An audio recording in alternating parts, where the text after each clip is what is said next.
सदर मुमलिकत ने यौम पाकिस्तान पर पाकिस्तानियों गैर मुल्कियों को सिविल एजाज़ात से नवाजा। मलिक नदीम की रिपोर्ट के मुताबिक इस्लामाबाद RHAPP सदर आसिफ अली जरदारी ने हफ्ता के रोज़ पाकिस्तान के मुतअद्दिद शहरियों के साथ साथ गैर मुल्की शहरियों को मुख्तलिफ शोबों में नुमाया कारकर्दगी, खिदमात और बहादुरी के एतराफ़ में पाकिस्तान के आला तरीन सिविल एजाज़ात से नवाजा। अवार्ड्स ऐवान सदर में मुनक़िदा एक तकरीब में दिए गए, जिसमें वज़रा सफ़ारती कोर के अरकान और अवार्ड्स हासिल करने वालों के ख़ानदान के अफराद ने शिरकत की।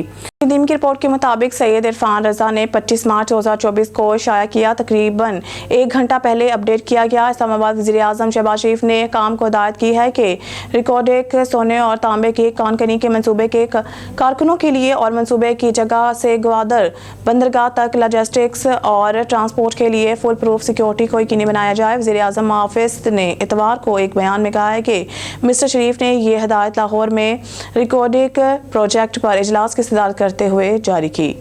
मलिक नदीम की रिपोर्ट के मुताबिक जाली और ममनुआ अद्वियात बनाने वाली फैक्ट्री पर छापा। वफाकी वज़ीर दाखिला मोहसिन रज़ा नकवी की हिदायत की रोशनी में जाली और ममनुआ अद्वियात की फ़रोख्त में मुलव्वस अनासर के खिलाफ क्रैकडाउन जारी। एंटी करप्शन सर्कल इस्लामाबाद की बड़ी कार्रवाई। Deputy director anti corruption circle Islamabad Afzal Khan न्यासी की सरबराही में बड़ी कार्रवाई। गौरी टाउन इस्लामाबाद में वाक़या जाली अद्वियात बनाने वाली फैक्ट्री पर छापे के दौरान भारी मिकदार में जाली और ममनुआ अद्वियात बरामद। मज़कूरा फैक्ट्री से भारी मशीनरी भी बरामद। मज़कूरा मशीनें जाली अद्वियात बनाने में इस्तेमाल हो रही थी।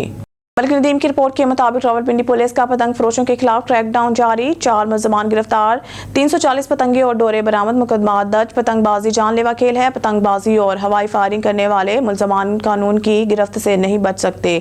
SSP ऑपरेशंस फ्लाइट लेफ्टिनेंट हाफिज कामरान।